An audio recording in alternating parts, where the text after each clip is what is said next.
شنوندگان محترم سلام عرض میکنم.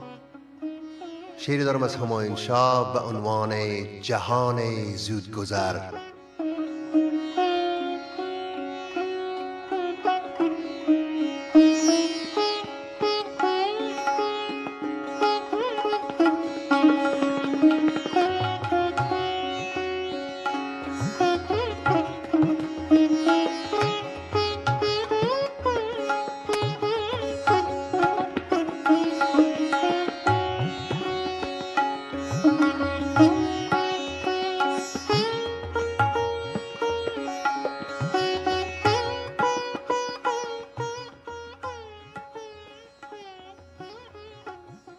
بر سر قبر پدر باز بیامد پسری،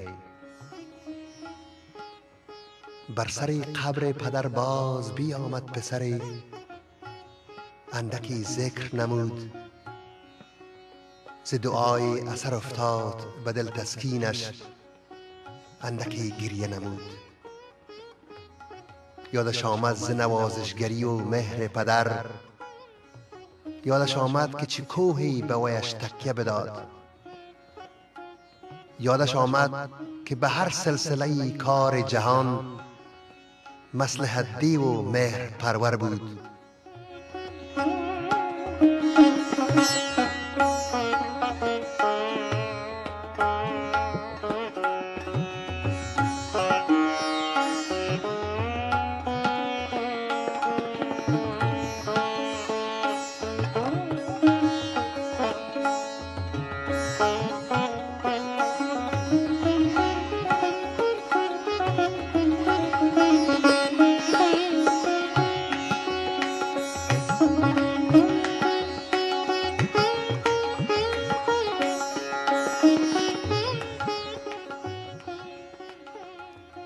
باز هم گریه نمود. به بغل باز گرفت سنگی بزرگی سر قبر. یادش آمد پدرش را که بسی رنج کشید، ز همان بستر بیماری و درد، ز همان دردی که طاقت نبودش، ز همان لرزه تب داغ به پیشانی وی. باز هم گریه نمود، باز هم گریه نمود.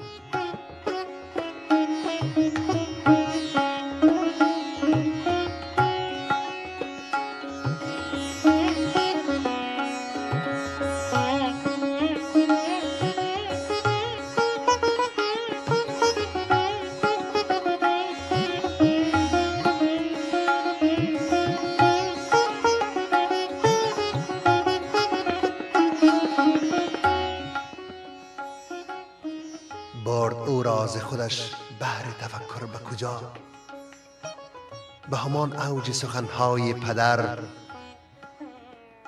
پدرش خنده کنان گفت در آن عالم فکر، آخر کار همین سفری دور و دراز. آمدم دیدم و رفتم، دیدم که نبود بجز از خواب پریشانی در این عالم دم.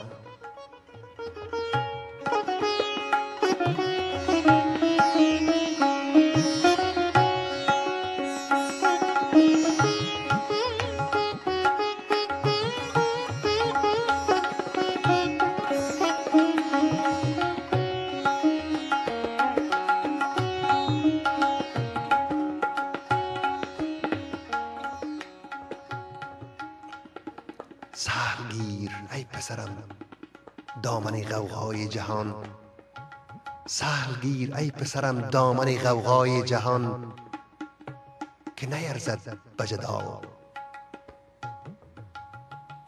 اندکی گیر تو عادت به قناعت بشنو، اندکی گیر تو عادت به قناعت بشنو، که جهان زود گذر است. اندرین بحر سخنها پسرک خواب نمود.